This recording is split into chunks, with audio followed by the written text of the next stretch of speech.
안녕하세요. 마미모에입니다. 오늘 영상은 저희 60대 6남매가 25년 6월 26일에 미국 주식 TQQQ를 전부 매도해서 수익 실현을 완료했다는 소식을 전해드리려고 합니다. 저희 가족은 그동안 미국 주식 TQQQ 종목을 여러 개의 계좌로 나누어서 용도별로 관리하고 있었다는 거 오래전부터 구독하신 분들은 잘 알고 계실 텐데요. 이 중에서 장기 투자 계좌에 보유 중이던 TQQQ도 있었고요. 가족마다 투자 기간이 다르긴 하지만 TQQQ 종목을 가장 오래 보유했던 가족은 약 3년 정도 된 것 같아요. 중간중간에 절세 차원에서 부부간 증여해서 증여받은 사람이 즉시 매도하고 재매수를 하면서 평균 매수 단가가 높아진 계좌들도 있었죠. 예를 들자면 제가 딸아이에게 증여하고 딸이 즉시 매도했다가 매도한 금액만큼 다시 수량을 재매수한 경우처럼 말이죠. 이런 절세 방법도 2025년도 증여분부터는 세법이 개정됐기 때문에 써먹을 수가 없게 돼서 참 아쉽게 됐죠. 어쨌든 이렇게 증여하고 남겼던 주식들은 계속 장기 투자 계좌에 보유하고 있었단 말이죠. 또 장기 투자의 지루함을 달래기 위해서 별도의 TQQQ로 용돈 벌기용 단기 매매 계좌도 운영하면서 수시로 수익 실현을 하기도 했죠. 그렇게 6남매는 TQQQ 종목에 약 3년간 몰빵 투자하면서 심장이 쫄리는 레버리지 종목의 큰 변동성을 온몸으로 견뎌내면서 버티기로 체급을 키워 탄탄한 투자 근육을 만들었죠. 또 유연한 사고로 맷집도 키워나갔고 중간에는 리스크에 대비해서 투자 비중을 줄여나가면서 준비된 현금으로는 공포에 쓸어담기를 실천해 나갔죠. 지난 3년간 TQQQ에 몰빵 투자하던 우리 가족 중 일부의 계좌는 TQQQ 수익률이 플러스 300%를 넘게 찍었던 계좌들이 어느 순간 원금 가까이까지 내려갔다가 다시 또 플러스로 전환되기를 여러 번 반복했었죠. 이런 과정들을 여러 차례 겪다 보니까 때로는 최고 수익일 때 팔고 최저점일 때 다시 매수했다라면 하는 껄무새가 되기도 했죠.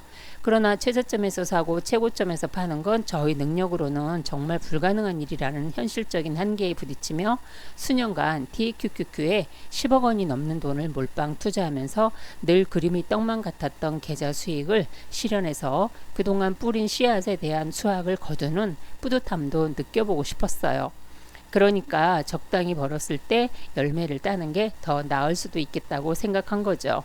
계좌들마다 다르지만 작게는 100%에서 많게는 300% 가까운 수익률이 찍힌 TQQQ를 전부 팔고 고점에서 다시 시작하더라도 비중을 야무지게 조절해가면서 재투자하면 그동안 쌓아온 스킬을 활용해서 얼마든지 주식 투자로 돈을 벌 수 있겠다는 나름 근거 있는 자신감도 생겼거든요. 따라서 저희 6남매는 25년 6월 26일 미국 주식 TQQQ 종목을 매도한 원금 및 수익금 전체를 새로운 투자 원금으로 재설정해서 25년 7월 1일부터 재투자를 시작했어요. 딸아이의 경우 이번에 매도한 TQQQ 투자 원금이 여러 계좌를 합산하면 약 3억 원이었고요. 이를 수익 실현한 금액이 약 3억 원이에요. 따라서 25년 7월 1일부터는 딸아이의 투자 원금은 재설정된 것이고 앞으로는 이 6억을 기준으로 투자 원금으로 생각하겠다는 거죠. 2025년 7월 1일 기준으로 우리 가족은 각자 보유한 투자 원금 중 약 30% 정도로만 TQQQ 종목을 단기 매매로 투자했고 초단기 수익 투자 위주로 하고 있어요. 가끔은 SOXL 종목에도 투자하고 있죠. 강조드리는데요.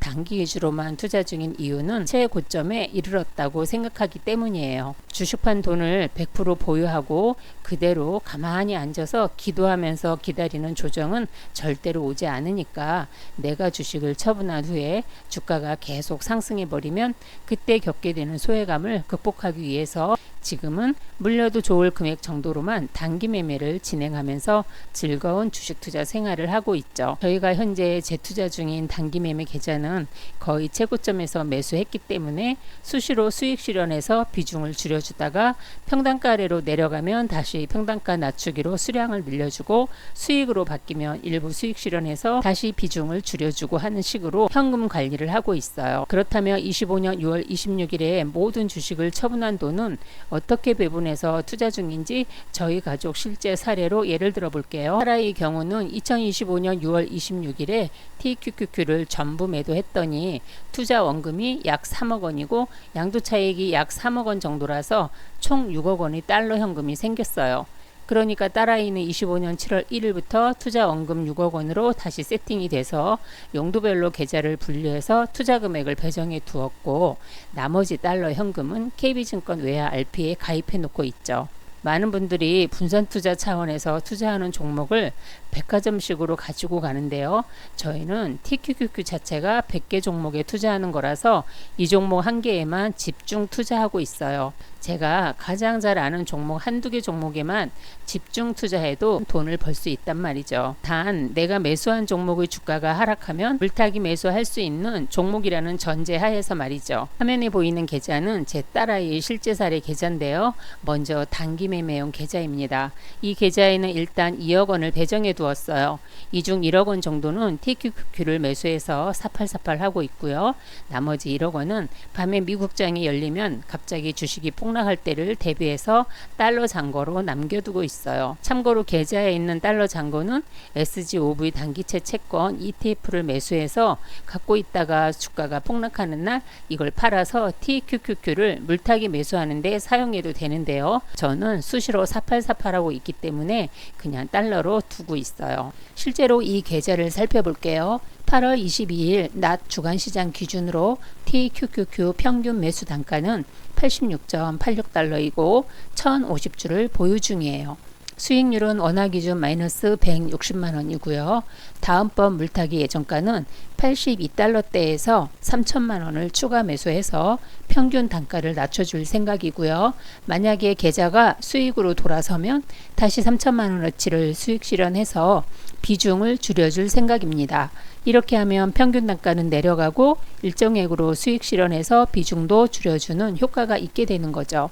혹시라도 더 상승해주면 그땐 2천만원어치를 추가로 매도해서 계좌의 매입 총액을 약 1억 원어치로만 유지할 생각이에요. 반대로 계속 하락하면 어쩔 거냐고요? 이때는 무작정 물타기 매수하지 않고 기다리다가 80달러 아래에서 현금을 아껴가면서 신중하게 물타기 예정입니다.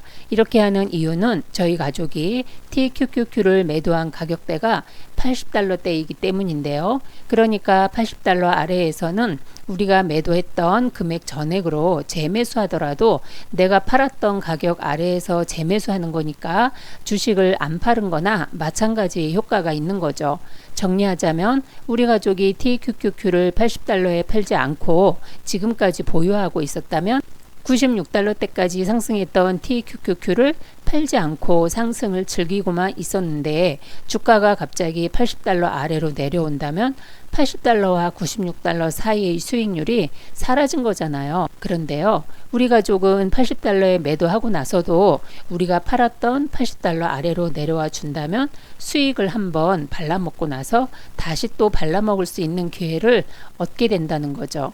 현금도 빵빵하겠다. 조정을 기다리면서 여유 있게 시장도 지켜볼 수 있으니까요. 그런데요, 주식을 팔고 나서 현금 100%를 손에 들고 내가 80달러에 팔았으니까 80달러 이상의 주가에서는 절대로 매수 안 할 거야 라고 고집 부리고 기다렸다면 기회비용을 날려버린 셈이 되는 거죠.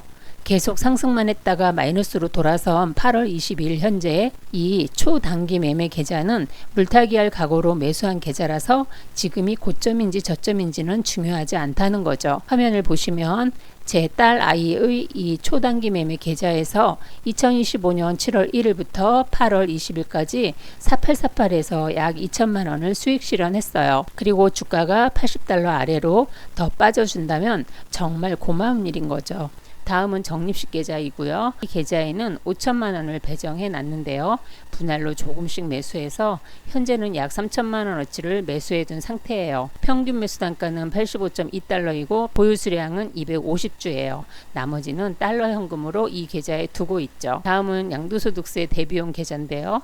딸아이가 내년 5월에 납부할 양도소득세는 2025년에 매도한 TQQQ 양도 차익이 약 3억 원 정도 되는데요. 여기서 연 250만 원 공제를 빼고 나면 26년 5월에 납부해야 할 양도소득세만 약 6천만 원입니다. 따라서 내년에 납부할 세금 약 6천만 원 정도를 따로 이 계좌에 넣어두고 재투자해서 내년에 세금을 낼 때 보태려는 세금 목적의 계좌입니다. 현재 이 세금 계좌의 TQQQ 평균 매수 단가는 86달러이며 보유 수량은 300주고요. 보시다시피 평균 매수 단가가 모두 높죠. 이렇게 분리해서 재투자하면 일정 수익이 생겼을 때는 수익 실현도 해 나가면서 혹시라도 주가가 빠지면 물타기 매수로 수량을 더 늘려서 수익률을 극대화할 수도 있는 거죠. 이처럼 계좌를 용도별로 분리해 두었고 조정을 기다리며 대기 중인 달러 현금은 KB증권 외화 RP 계좌에 애취해 두었어요. 화면에 보시면 딸아이의 경우 25년 7월 1일부터 8월 19일 현재까지 외화 RP에서 받은 이자가 1156.45달러입니다. 환율 1370원으로 계산하면 약 158만원 정도 이자 수익인데요. 언제든지 해지할 수 있는 외화 RP는 단 하루만 예치해도 연 3.9% 이자가 적용돼서 나오니까 꽤 괜찮은 수익이라고 할 수 있어요. 오히려 주식에 잘못 투자했다가 손실을 볼 수도 있잖아요. 2025년 8월 21일 현재 TQQQ는 이미 예전 고점을 넘어섰다가 살짝 조정 중인데요. 트럼프 대통령의 관세 폭탄 정책으로 인해서 인플레이션 상승이 우려되고 금리 인하에 대한 기대감, 그동안 폭등했던 AI 기술주들에 대한 거품론이 확산되면서 사상 최고치를 찍던 주가는 8월 22일 금요일 밤 미 연준의 잭슨홀 미팅 결과를 기다리면서 지금 미국 주식시장은 눈치보기 장세가 되고 있어요. 월가의 전설적인 투자자이자 자산가인 조지 소로스와 함께 1922년 영국 파운드화를 공격해서 큰 돈을 번 사건으로 유명해진 미국의 전설적인 헤지펀드 매니저였던 드러켄 밀러 아실 텐데요.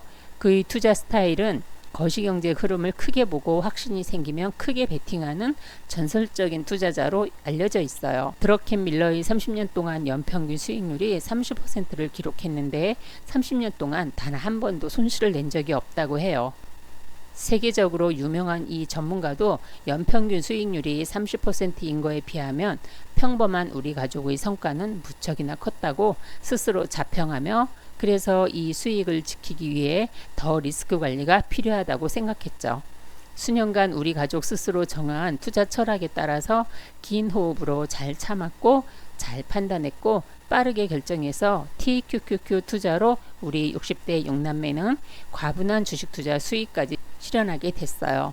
만약에 우리 가족이 25년 6월 26일에 매도하지 않고 지금까지 보유하고 있었다면 더 많은 수익을 얻을 수 있었을 거예요. 그러나 이는 어디까지나 결과론적인 데이터일 뿐이고요.